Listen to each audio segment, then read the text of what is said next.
ಸುದ್ದಿಯನ್ನು ಗಮನಿಸ್ತಾ ಹೋಗೋಣ. ಮಾಜಿ ಪ್ರಧಾನಿ ದೇವೇಗೌಡರ ಪತ್ನಿ ಚೆನ್ನಮ್ಮ ಅಸ್ತಂಗತರಾಗಿದ್ದಾರೆ. ಪತ್ನಿಯನ್ನ ನೆನೆದು ಜೆಡಿಎಸ್ ವರಿಷ್ಠ ದೇವೇಗೌಡರು ಕಣ್ಣೀರು ಹಾಕಿದ್ದಾರೆ.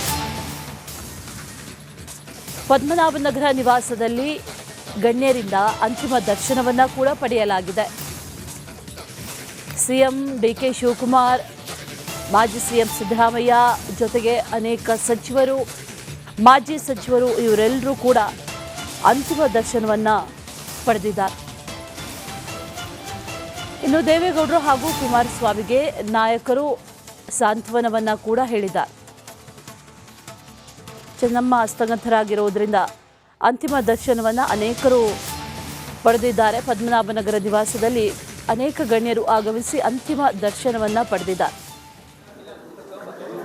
ಸಿಎಂ, ಮಾಜಿ ಸಿಎಂ ಆದಿಯಾಗಿ ಅನೇಕ ಸಚಿವರು, ನಾಯಕರು ಎಲ್ಲರೂ ಕೂಡ ಆಗಮಿಸಿ ಅಂತಿಮ ದರ್ಶನವನ್ನು ಪಡೆದಿದ್ದಾರೆ. ಪದ್ಮನಾಭನಗರದ ನಿವಾಸದಲ್ಲಿ ಅಂತಿಮ ದರ್ಶನಕ್ಕೆ ವ್ಯವಸ್ಥೆಯನ್ನು ಮಾಡಲಾಗಿತ್ತು. ಅನಂತರ ಸಿಎಂ ಹಾಗೆ ಮಾಜಿ ಸಿಎಂ ದೇವೇಗೌಡರ ಕುಟುಂಬಸ್ಥರಿಗೆ ಸಾಂತ್ವನವನ್ನು ಕೂಡ ಈ ಸಂದರ್ಭದಲ್ಲಿ ಹೇಳಿದ್ದಾರೆ.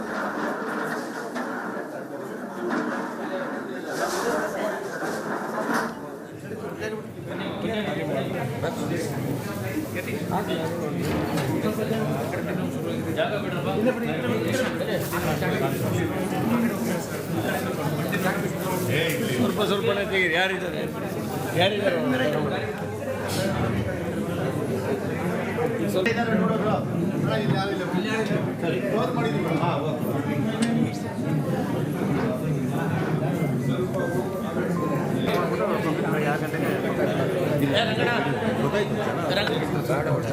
ಬದಲಾಗ್ತಾನೆ ಇರ್ತಾರೆ ಒಟ್ಟಿಗೆ ಖಾಲಿ ಮಾಡಬಾರ್ದು.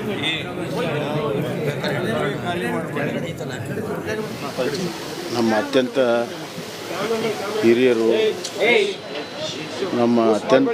ಅತ್ಯಂತ ಹಿರಿಯರು, ಕರ್ನಾಟಕದ ಸರ್ವೋಚ್ಚ ನಾಯಕರು, ಮಾಜಿ ಪ್ರಧಾನಮಂತ್ರಿ ಸನ್ಮಾನ್ಯ ಶ್ರೀ ಎಚ್ ಡಿ ದೇವೇಗೌಡರ ಧರ್ಮಪತ್ನಿ ಚೆನ್ನಮ್ಮಾಜಿಯವರು ಆಸ್ಪತ್ರೆ ಕಳೆದ 3 ದಿವಸದಿಂದಾಗಿದ್ದರು.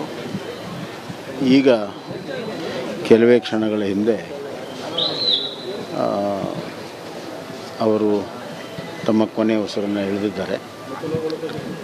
ಸನ್ಮಾನ್ಯ ಎಚ್ ಡಿ ದೇವೇಗೌಡ ಸಾಹೇಬರು ಅಲ್ಲೇ ಇದ್ದಾರೆ. ಈಗ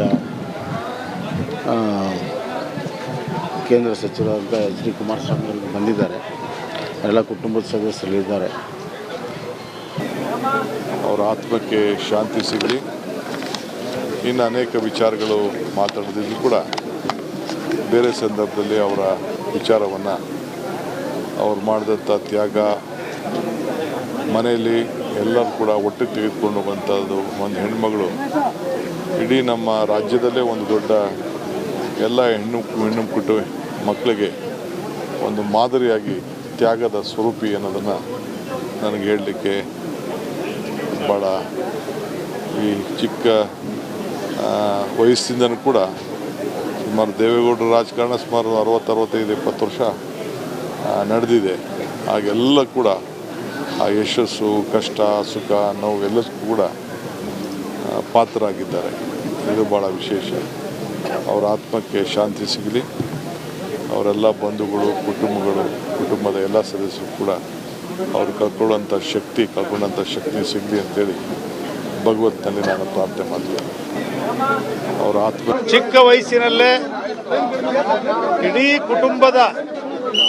ದೊಡ್ಡ ಕುಟುಂಬದ ಜವಾಬ್ದಾರಿಯನ್ನು ಹೊತ್ತು ಯಶಸ್ವಿಯಾಗಿ ನಿರ್ವಹಿಸಿ ಸನ್ಮಾನ್ಯ ಎಚ್ ಡಿ ದೇವೇಗೌಡರಿಗೆ ಬೆಂಬಲವಾಗಿ ನಿಂತು ಅವರು ಮುಖ್ಯಮಂತ್ರಿ ಆಗಲು, ಪ್ರಧಾನಮಂತ್ರಿ ಆಗಲು ಅವರ ಅಪಾರವಾದ ಕೊಡುಗೆ.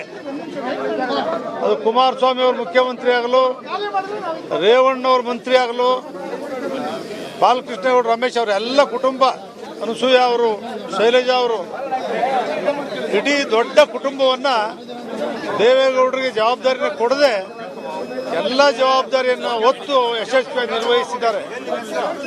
ಅವರಿಗೆ ನಾನು ಪ್ರಧಾನಮಂತ್ರಿ ಪತ್ನಿ, ಮುಖ್ಯಮಂತ್ರಿ ಪತ್ನಿ ಅಂತಕ್ಕಂಥ ಒಂದೇ ಒಂದು ಮನಸ್ಸಲ್ಲೂ ಕೂಡ ಸಣ್ಣ ಅಹಂಭಾವ ಅವ್ರಿಗಿರಲಿಲ್ಲ. ಆ ರೀತಿಯ ಅಪಾರವಾದಂಥ ಕೊಡುಗೆಯನ್ನು ಇಡೀ ದೇಶದ ಪ್ರಧಾನಿಯಾಗಿದ್ದಾಗ ನಾವೆಲ್ಲರೂ ಕೂಡ ಪ್ರಧಾನಮಂತ್ರಿಯವರ ಮನೆಗೆ ಹೋಗಿ ನಮ್ಮನ್ನು ಊಟ ಮಾಡದೆ ಕಳಿಸ್ತಾ ಇರಲಿಲ್ಲ. ಅವರ ಆತ್ಮಕ್ಕೆ ಚಿರ ಶಾಂತಿಯನ್ನು ಕೊಡ್ಲಿ. ದೇವೇಗೌಡರಿಗೆ ಅದನ್ನ ಒಂದು ದುಃಖವನ್ನು ಭರಿಸ್ತಕ್ಕಂಥ ದೇವೇಗೌಡರಿಗೆ ಶಕ್ತಿಯನ್ನ ಕೊಡ್ಲಿ.